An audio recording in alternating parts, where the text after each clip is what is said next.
Welcome back to another season of X's and Omar. It is year number 5. Omar, can you believe it? Year number 2 with you. Hey, yeah, thanks for bringing me back for another one. I appreciate you not shoving me out the door like the Dolphins did to Mike Wallace. And a lot of other players. Yeah. Dolphins columnist Omar Kelly. I'm CBS 12's Matt Lincoln. Omar, we've got a lot to talk about as the season goes along.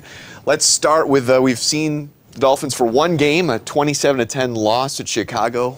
Does the loss matter whatsoever? I don't think any loss in the exhibition season matters. However, I do think that you need to see progress from the first team unit. I mean, we saw an efficient drive from Ryan Tannehill, 6 of 7, completed, ran the ball for gain of first down, converted 2 first downs, scored efficiently in the red zone, threw for 56 yards, and a touchdown. On 4th down. Those are all things that we wanted to see Ryan Tannehill improve on. We knew that the issues last year were 3rd down conversions. We knew that the issues last year was can he deliver in the red zone, and he did both of them. And I really do like the development that I've seen from Ryan Tannehill all of training camp. I mean, we've had 14 practices. He really hasn't had a bad practice. I think his worst practice was the inter-squad scrimmage at FAU where he threw 2 interceptions. That's about it. What you've seen from Ryan Tannehill so far during training camp is consistency. And as you know, that's what he's lacked throughout his entire NFL career. Not a perfect first drive, 2 holding penalties on the offensive line. Do you take anything away from that? I think the offensive line is still a work in progress. I think when you head into the Carolina practice week and then that exhibition game, I think you're going to get a better assessment from the offensive line. But right now, it's so hard to gauge them just because they're getting their faces beat in by that first-team defensive line and the second-team defensive line. Right now, only thing that we can conclude is they're not a very deep unit. You're talking about 7 guys strong that actually deserve to belong on the 53-man roster, and everybody else is just filler. Are you comfortable enough with those 7 players, add in Brandon Albert when he finally does eventually come back? Do you feel like you have a good enough offensive line? My vote is no. I don't know where you stand on that whole debate, but my vote is no. It'll be interesting to see what the Dolphins do going into the season. I will point this out again. The offensive line has been an issue for the Dolphins since the 2009 season when they ran for 2,200 yards and scored 24 rushing touchdowns. Since then, all those seasons, 2010, 2011, 2012, 2013, 2014, they have reared their ugly head and become a problem. And will they be a problem this year again? I don't know. I'm telling you what, though, I'm all sick of this Evan Mathis watch. It's just getting way too old. You know, Drew Rosenhaus is here. It's talking about Drew. It's Drew, and it's just. Let's move on from it, please. So you're saying you don't sign him or don't sign him? I just want it over with. Okay, well, here's the thing about Evan Mathis. He's a good player, top 100 player, 2-time perennial Pro Bowler, one of the top guards in the NFL. He's also aged. He's also had some injury issues, but he's one of the top run-blocking guards in the NFL. I think to make this team get better, you need to have a 2,000-yard rushing attack. You need to open up better holes for Lamar Miller and his backups. And Evan Mathis does that. Evan Mathis also helps you secure the pocket for Ryan Tannehill. I think it makes you a better team. If you don't want to pay the $4 to $5 million that it's going to take to sign Evan Mathis, then I understand. Back away from it. Remove yourself from the situation. But don't be mad when another team in the AFC East signs him. Well, Omar, if he was that good, wouldn't he have a job right now?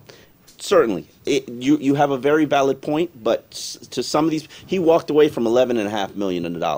And that's what according to Drew, that's what he wants to get back. According to Drew. According to his agent. According to his agent. According to his agent. How about defense in that game against Chicago? Anything stick out to you? Well, obviously the defensive line, the first team, they're probably going to be very good. I'm just guessing here. And Ndamukong Suh, Cameron Wake, Earl Mitchell, Olivier Vernon. Then you even throw in the second teamers, Derek Shelby, Terrence Fede, Jordan Phillips, Anthony Johnson. I don't know if he's riding with the second team after 3 false start penalties. But even A.J. Francis. The defensive line, like it was last year before it had the mile-high meltdown, they are the strength of the team. They are the foundation of what this Dolphins team can be. And they have a prime-time player setting the table for everybody else to eat in Ndamukong Suh. You see Ndamukong Suh being impactful every single day at practice during the one-on-ones, during the tandem drills, doing 11-on-11s. I mean, he's impossible single block. He just dominates his opponent. And he's disruptive. He's very physical, as you can see, when he lays out players. So he's going to be the guy setting the table. The question is, can the linebackers eat off it? You always want to see, okay, who gets a lot of snaps in these games? Jamar Taylor's the guy, took a lot of snaps. What do you see out of him? Is he the favorite to be this other starting cornerback? I think he's the favorite to be the other boundary guy. Okay. Now, the number 2 cornerback in my mind is going to be Bryce McCain. He plays the nickel position. Now, nickel, you play about 700 snaps a game, so you're going to be on the field a lot. But Jamar Taylor is probably the only physical cornerback that the Dolphins have. And there are times when you're going to face a guy like Kelvin Benjamin, who has a little bit of size. Brandon Marshall, you face him twice in the division. You need a guy with a little bit of physicality so that he can handle some of those 6'4" receivers. I'm not saying Jamar can dance and do boxing with some of these Brandon Marshall types, but I think the physicality he brings is going to help him be a starter moving forward. He's physical with his own teammates. Certainly, as we've seen in camp. Hey, those Rashard Mathis, Jamar Taylor battles, which led to their fisticuffs, that was some classic stuff. Right. Well, we're going to see exactly how Jamar Taylor could match up with Kelvin Benjamin literally this week as the team heads to Carolina for a couple of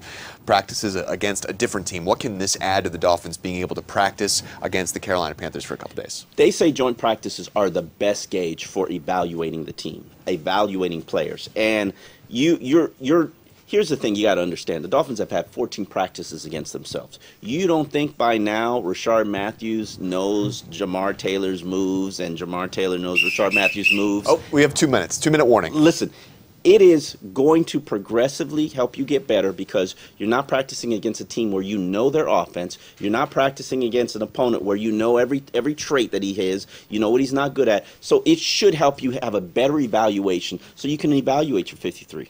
Is there one matchup, because we know the Panthers a little bit well, we know where their talent is there one matchup that you're going to watch for in particular when they're lining up against Carolina? It's always going to be trench play for me, not because I love trench play, which I do.